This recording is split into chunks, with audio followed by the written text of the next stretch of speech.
Greetings, Guardians. My name is Bife here. So let's talk a little about spoiler alert. Okay, if you're not really hardcore into Destiny, then you're not gonna know immediately what I'm talking about, and this is all gonna seem a bit strange, but hold on. We've got a bit of a history lesson to share with you. Spoiler alert is a side-on. It's honestly pretty mundane. It's 360 RPM in the kinetic slot, and was previously released in Season 3 of Destiny 2, aka the Warmind expansion. It's been reissued this season, and it doesn't have a lore tab or anything, it's just a plain old legendary sidearm. But you see, then there's context. And then there's the fact that Bungie loves leaning into that context very deliberately. Long story short, it's not about the gun, it's about the gun's flavor text, which reads, "Someone is going to die." The real question, of course, is who? But first, let's get a word from the sponsors of this video, Keeps. You know what's really shocking about Cayde? Hair loss. I mean, the way he died in Forsaken 2, brutally murdered by Uldren Sov also, yes, but let's not forget about the complete lack of hair. I mean, look at this poor fellow. Literal chrome dome here. Maybe he should have been asking his ghost about a way to prevent that too, while she was also alive. Man, Cayde is a sad subject. And so will hair loss be too if you guys don't deal with it. Because you know something? 2 in 3 guys at some point in their lives are going to experience some form of male pattern baldness by the time they're 35. You do not need to become an exo for that. It's a serious problem, but luckily you can do something to fight back against the effects of hair loss while you still have hair left with Keeps. Keeps offers affordable FDA-approved hair loss medications that you can use at home to fight hair loss. With Keeps, a licensed doctor will review your information online and recommend the right treatment plan for you. Even better, you can get the treatments ordered directly to your home, meaning that it's all pretty hassle and judgment-free. No pharmacy assistant clerk needs to stare at you as you get your orders. Nice. In the meantime, Keeps is also good because it has more 5-star reviews than any of its competitors and is trusted by thousands of men to prevent their hair loss. Remember that if you are trying to prevent hair loss, the best time to do something about it is while you still have hair left. Keeps can take 4 to 6 months to show the effects, and it's all part of an ongoing battle, so don't delay. If you're seeing signs of hair loss, start now. Go to keeps.com/bife, that's KEEPS.com/bife to get 50% off your first order of Keeps hair loss treatment. Thanks again to Keeps for sponsoring this video. Anyway, back to the content. So, let's talk about the spoiler alert, and let's talk about what happened last time it was around in Season 3. You see, spoiler alert was released back then, and it was all a big hint as to what was soon to come. In Season 4, when Forsaken launched, Cayde 6 died. Remember back to the flavor text of the spoiler alert and you'll start to realize that was a bit of foreshadowing. And that isn't speculation, Bungie in fact confirmed that this was the case, and it's also something that was hinted to by the original lore tabs of the Telesto and silvered Ahamkara's grasps at the time, so they were really trying to tease the fact that Cayde 6 was going to die at the hands of Uldren Sov. You also sort of need to understand that Bungie is notorious for dropping hints about future content in current content. Savathun's small hints that she was inhabiting Osiris all along, which were persistently being dropped ever since the Season of the Hunt, yeah, they weren't even the first instances when that was happening. This was not even the first time. There was a long list of instances like this that stretched way further back, and honestly, you can see things even as far back as the House of Wolves and Taken King. You had a moment back in the House of Wolves where there was a lore card where the enemy that you faced in the House of Wolves, Skolas, actually gave a little bit of a note saying that there was preparation being made for Oryx, and he notes this dark shadow on the horizon, which was kind of a clear moment of foreshadowing to the impending Hive God and his arriving fleet. So yeah, this is very much a Bungie thing. So when something like spoiler alert returns, yeah, this was going to come up as a question. Members of Bungie's narrative team were also asked this season if there was a reason why it was returning, and Nico Stevens, a narrative designer at Bungie, stated that the gun's return wasn't a coincidence, and that's all that he would say. So yeah, this had everyone asking the most obvious question: who is going to die? Now, here's the thing, there are a ton of interesting possibilities as to who this might be, and I think some of them are really worth talking about, but I present to you my own case later in the video, and all I'll say is, well, it might not be quite what everyone is thinking of. Anyway, let's talk about some of the bigger contenders for people who might actually die, and talk about why I don't think it's going to be them. First of all, I think it would be stupid of me not to mention the biggest elephant in the room, probably the biggest contender for an unfortunate death, which would be Osiris. And I'm going to come out and say that I do not think this is going to happen. I say that knowing that my opinion on this matter is one that a lot of people are going to wholeheartedly disagree with, and that is fine. But ultimately, I think for me, the biggest argument why they're not going to see Osiris die comes down to the circular nature of stories that Bungie seems to like telling. You see, take a look at the example of the story of Uldren Sov and Crow.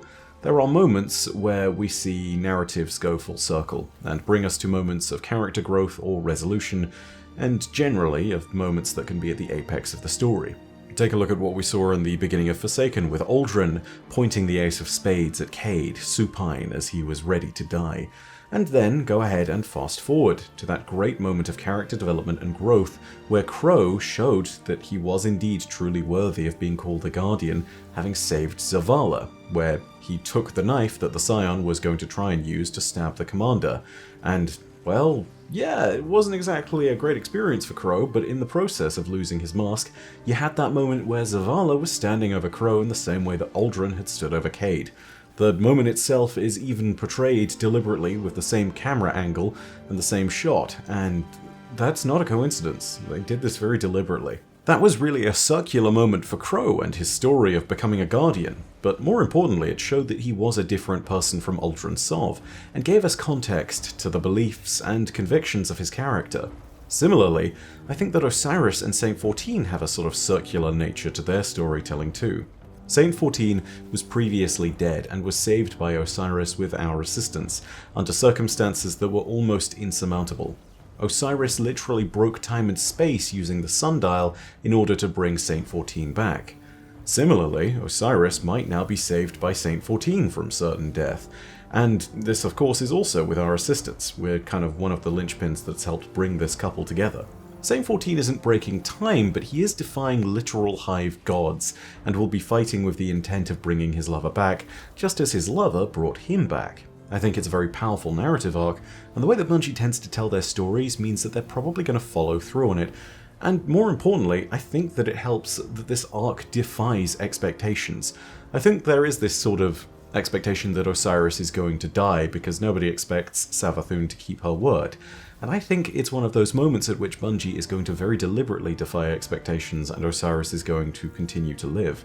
I will say though, when it comes down to Osiris, it's also one of those moments at which we know that at very least Savathun didn't instantly kill him when she inhabited him.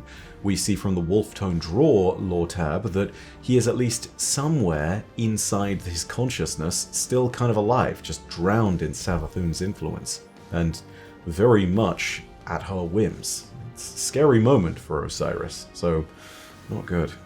There's also the case to be made that the one who is going to die is the Spider. The once only lore of the Tangled Shore is going to get sunset. I know, it's really sad. But the more important thing, perhaps, is that Mara Sov is gunning for him. It's something that further developed after the video I made on Mara Sov and the Spider, but it's now clear that we're going to be looking at a situation where Mara has a specific plan in place to execute the Spider. She stated that Petra should be prepared to kill the Spider with the assistance of the handful of paladins that she still has at her command. Paladins, keep in mind, are no small thing. They're the real deal. There are, as best we know, only 6 Awoken Paladins, of which Petra would be the 7th, being the Queen's Wrath and commander of the Queen's Guard, and they are technically kind of like the generals of the Awoken's military, 4 of them being in command of the Awoken's navy, and 2 of them being in command of the Awoken's army. So, ultimately, yeah, it's a really big deal that she's bringing paladins along to this. This is a real sanction by the Queen against the Spider.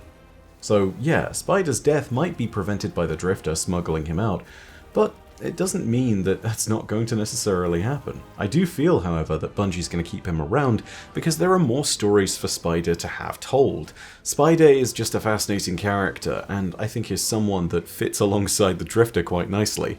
The two of them are a strange duo, but honestly, they have more in common than I think a lot of us would like to admit.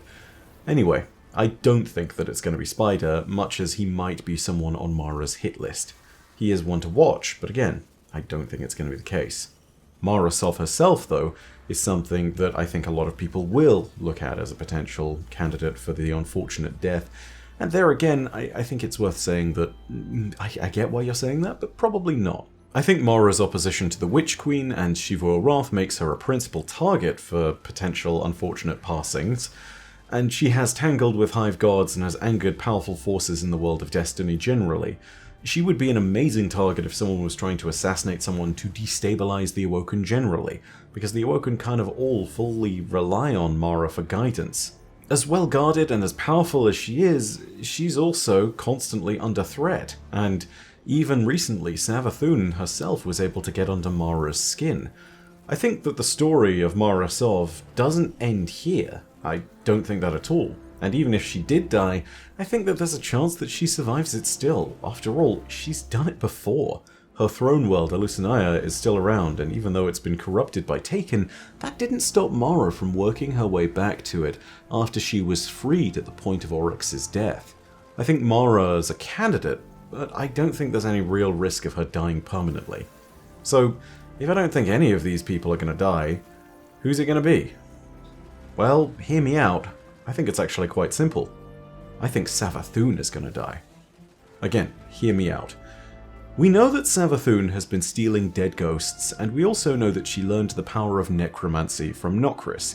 Now again, it's a stretch to put two and two together with this, but it tells me that she might have a means of creating a hive ghost with those particular powers.